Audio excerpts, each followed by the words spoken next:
folks, how's it going? Good? Good. So I was getting ready to make myself a plantain leaf tincture, and I thought, you better turn that camera on, woman. Okay, so I'm not talking about the banana.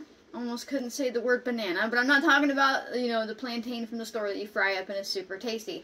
I'm talking about the weed that grows in your yard. Now, this is narrow leaf plantain.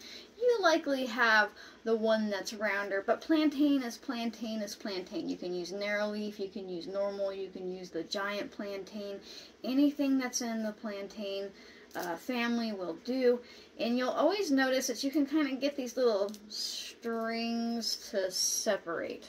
Right, it's one way to identify her. Regardless of the type of plantain, she always has those ridges right across the back there. There's usually, you know, let's see, how many are here? There's 1, 2, 3, 4, 5. What?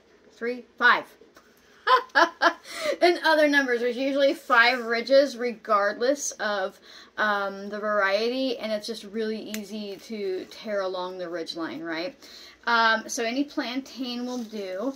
And the reason that we want to be working with plantain is because people think of her for bug bites. If you know of plantain, you're like, smash it up, put it on a bug bite. She's going to help with the bee sting, with the itching. She's good for rashes. But did you know, as a tincture and as used internally, she is fantastic for so much more than that. She's pretty good at regulating histamines in general, like your mast cell stability. So even on internal ways, she is also pretty good for dealing with allergies and itching and things like that, and histamine reactions. Now, I'm just going to give her a little bit of a chop. You don't need to, you know, kill her dead, pulverize her. I'm just giving a little bit of surface space here so she can extract a little bit easier. Alcohol can have an easier time, but you know, she goes so much further beyond histamine. We always think about plantain and itching, but did you know, as a tincture, that she's a really fantastically cooling herb? She's really good for mucous membrane irritation, and you have mucous membranes all the way from your nose to your butt. Right, the whole way down you've got mucous membranes that you want to be supporting, but she's also good if you've got like sore throat, cold, just yuck going on. But how about the fact that she regulates blood sugar as well? How about she's a super powerful anti-inflammatory, and she has allotonin in her, which is the same compound that is in comfrey that helps produce new skin cells. Right, except for I would never use a comfrey tincture internally, but you can use plantain tincture internally. Right, comfrey has other alkaloids that are problematic in tincture form. Right, and so while I might use a comfrey infusion now and then, I would feel comfortable using a plantain infusion daily or a tincture daily, whereas I would never use comfrey infusion like every single day or ever use a tincture internally. So she's a really good swap out there. They have a lot of the similar compounds, but she's even good for like kidney health, bladder health. Again, that's mucous membrane type stuff, and she is just overlooked for this. She really is. And okay, so first of all you see me do so far is chop up some plantain, put it in a jar. You're gonna have to really pay attention for the next part because it might be complicated. I laugh because I know it's not. Right, so I'm going to pop my top off here so I can pour it easy. Now I'm just going to pour 100 proof vodka over top. Now I like working with the 100 proof because it sounds scary and big and powerful, but actually inside of this bottle is 50% water, 50% alcohol. That means that we are getting all of the water-soluble properties and the alcohol-soluble properties at once. And if you were going to have a bad reaction to a tincture, which it's possible, we all have individual bodies and reactions, it's far more likely if you use Everclear and dry plant matter, because you're over extracting all the alcohol soluble properties, leaving behind all the water soluble properties, and using something that's in condensed form. That's why I prefer to use fresh plants when I'm making a tincture and 100 proof vodka. You might not be able to get 100 proof vodka. You can use 80 proof. You're just going to want to let her sit a little longer. Now, I'm going to fill this jar a little bit up, a little further. There we go, right to the tippy top.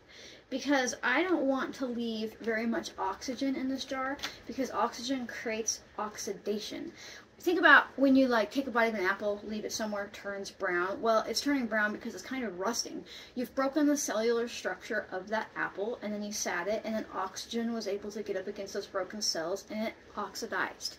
So the same thing can happen in your tincture, and it's not the end of the world. It makes it a little bit weaker, a little less potent, and naturally after you strain this out, it will oxidize some, but not as much as when there's fresh plant or any plant in there, even if it's not fresh.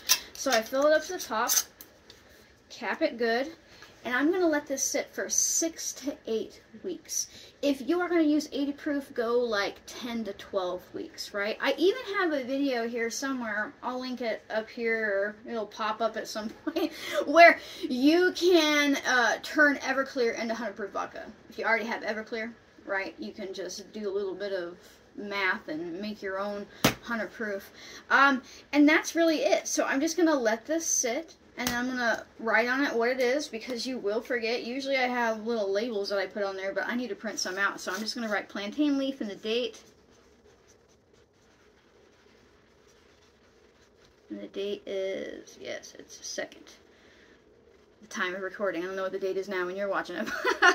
So don't take my word for it. Alright. So now she just joins up here with the other ones and just sits there. And that's it. You know, and when that time is up, you can strain her out, and then you use her at your own individual dosage. And I will also link how to use a tincture, because there's no one size fits all. But that was so easy to do, and you are so smart and so capable of doing that, right? And if you have grass around you, odds are good you can find plantain. You don't have to live like deep in the forest, deep in the woods, deep in nature to find plantain. She likes to show up where people live, so much that the natives often called her white man's foot, because she just followed humanity. She likes to grow along paths and where we walk, and as we walk, it helps spread her seeds. And I just think that people need to get to know plantain on a deeper level, because again, when you think about her, you think about her for bug bites. But again, this little jar of tincture can help with inflammation, blood sugar, kidney like function, and like burning bladder issues. She can really help with like pain, because she's a pretty powerful analgesic in the way that she's, usually that's topical, but she's anti-inflammatory enough that she can probably help with pain internally as well, right? She can help turn over new cells. She's got the same awesome compounds of comfrey, so she's going to be helping with like bruises, sprains, breaks internally, right? She is just overall overlooked for all of her abilities, and I think that you're smart enough to start looking at her in a different way. So that's it. That's a plantain tincture. And you are so capable of doing this, and I hope you get out there, and I hope you go and find some plantain and make yourself a tincture. Well, if you like my random videos where sometimes I can't say the word banana and I'm a real human, and you'd like to support my capacity to keep, you know, a roof over my head and vodka in my jars, consider becoming a member. You can literally join for less than $1 a month. It's just a way to support my capacity to teach freely. You do get early access to members, or you do get members only Q&As type things. You know, there's nothing really hidden behind a paywall. It's just a little bitty baby time wall. I eventually release the Q&As, and I do Friday Q&As for everybody to watch, regardless if you're a member. So, you know, it's just a cool way to support me.